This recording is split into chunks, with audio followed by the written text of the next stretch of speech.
Well, new developments today in America's fight against one of the most powerful and persuasive drug trafficking organizations in the world. The U.S. Treasury has announced sanctions against more than a dozen Sinaloa cartel members, along with 4 other Mexico-based groups, which are responsible for a significant portion of the illegal fentanyl and other deadly drugs that have crossed into the country in recent months, adding to an epidemic of deadly overdoses. Let's bring in border correspondent Ali Bradley, who is live. And Ali, the Treasury Department really bringing down the hammer at this point. Yeah, you said it there, Nichole, that they are very powerful and very persuasive, and they are the most powerful drug trafficking organization in the world, according to the United States. One of them, we're talking about the Sinaloa Cartel. And yeah, the Treasury Department bringing the hammer down today. So here's what we know. The leader here, this is Juan Carlos Morgan Huerta, a.k.a.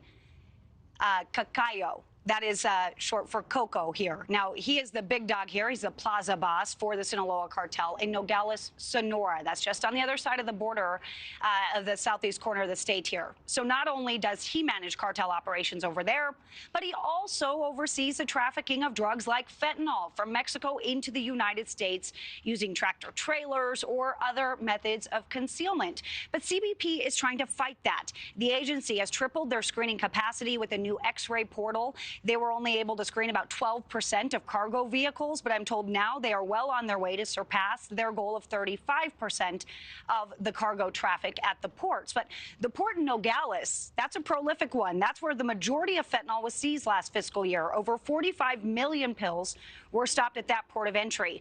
And several family members of Morgan Huerta's were also designated today. We're talking about 4 of his brothers and an uncle. Each one of them play a critical role in their operations, from a former Mexican law enforcement officer who bribes officials to someone who can discreetly launder money. In total, the OAFC designated 13 individuals for their role or contribution in the illicit narcotics trafficking into the U.S. The feds also went after 4 Sonora-based entities. This includes a restaurant and a mining company for being connected to the Nogales Sonora Plaza boss.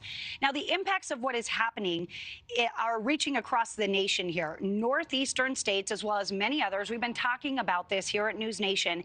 They are dealing with the ripple effects, calling on Washington to do more. So when you hear discussions in Washington about debates about border security, which are important debates, when you hear discussions about law enforcement and what the federal government can do to be helpful, in my judgment, that begins and ends with the question of fentanyl.